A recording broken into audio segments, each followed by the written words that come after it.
تو ردا صاحبہ یہ بتائیے گا کہ ایک شخص اگر کسی کی چھپٹا مارتا ہے، جس واقعے کا ہم خاص کر ذکر کر رہے ہیں، اور وہ ایک خاتون کی کانوں کی بالیاں نوچ کر بھاگ جاتا ہے اور پولیس اس کو پکڑ بھی لیتی ہے، اور پتہ یہ چلتا ہے کہ وہ بہت سارے ریکارڈ میں اس کے اسی طرح کے کیسز ہیں، تو قانون کے مطابق اس کی سزا کیا بنتی ہے اور کیا اس کے اوپر عدالتی کارروائی کیسے ہوتی ہے؟ جی دیکھیے، جو یہ چوری کی واردات، ڈکیٹی کی واردات کی، رابری کی، جو یہ ایک اسٹریٹ کرائمز کی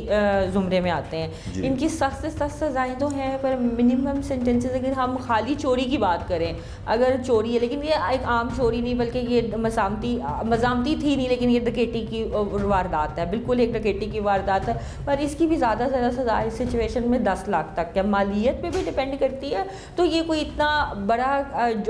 جرم نہیں آتا کہ اس کی وہی والی سزا ہو جو ایک قاتل کی سزا ہوتی ہے، یا ہائی وے رابری کی، یا ریپسٹ کی، یا جو سنگین جرائم ہے، یہ سنگین جرم میں آتا ہے، بالکل آتا ہے، لیکن اعلیٰ ترین سنگین جرم میں نہیں آتا، جیسے کہ قتل اور ڈکیٹی کی اور ہائی وے رابریز کی۔ آپ سزا 10 لاکھ روپے جرمانہ کہہ رہی ہیں یا اس میں سزا؟ نہیں، 10 سال تک قید ہوتی ہے اس کو، جی 10 to 15 ایئرس تک سزا ہوتی ہے، ہو سکتی ہے۔ اچھا، اور یہ ڈکیتی تو ہم جو ہے وہ کہتے ہیں کہ جو اسلحے کے زور پہ کی جاتی ہے، اور جھپٹا کسی سے کوئی چیز، سونا، موبائل اور بیگ چھین کے بھاگنا، وہ جو ہے وہ دوسری واردات ہو جاتی ہے، تو اس میں کچھ سزا ملتی جو؟ جی یہی سزا ہے۔ دیکھیں، اس میں جو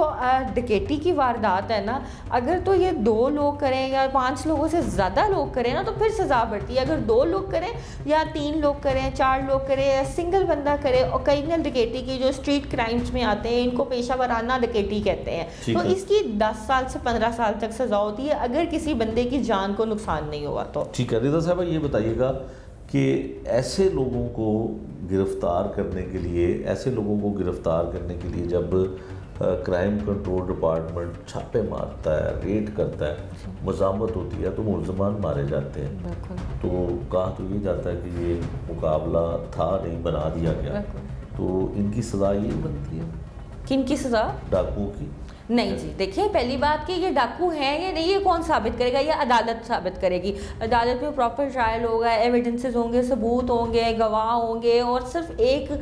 گواہان کے بیان نہیں بلکہ میڈیکل ایویڈنسز اور باقی جتنے بھی ایویڈنسز ہیں، فنگر پرنٹس اور فورینزک ایویڈنس، ایک لمبی چوڑے 2-3 سال کے ٹرائلز ہوتے ہیں، اس کے بعد ثابت ہوتا ہے کہ کوئی چور ہے، ڈکیت ہے یا نہیں۔ کیا اگر کوئی چور یا ڈکیت ہے بھی تو آیا کیا یہ اس واردات میں ملوث ہے بھی یا نہیں؟ اس طرح تو جتنے مرضی الزام لگا دو۔ تو ہمیں ایک چیز سمجھنے کی ضرورت ہے کہ انوسنٹ انٹل پروون گلٹی، جب تک ایک بندے کے خلاف ایک جرم ثابت نہیں ہوا تب تک اس کے اوپر الزام ہے، اور وہ ملزم سے علاوہ اور کچھ بھی نہیں ہے، اور وہ اس کا مطلب یہ نہیں ہے کہ آپ اس کو سزا دے دو۔ عدالت کی سزا دینے سے پہلے آپ کسی بھی شخص کو سزا نہیں دے سکتے، یہ انسانی حقوق کے شدید منافع اور یہ ہیومن رائٹس کی ورسٹ وائلیشن ہے۔ ایسا تو غزہ میں نہیں ہوتا کہ آپ اگر، اور دوسری بات ایک ہائی کورٹ کی ججمنٹ ہے، میں آپ کو بتاتی ہوں، وہ جسٹس آصف سعید خان کھوسہ صاحب جب ہائی کورٹ میں ہوتے تھے تو انہوں نے ایک ججمنٹ دی تھی کہ جب آپ کسی کو کوئی جرم کرتا ہے نا، تو اس جرم کی جتنی سزا ملتی ہے نا، آپ نے اتنی ہی سزا اس کو دینی ہے جو اس جرم کی سزا ہے۔ جس دن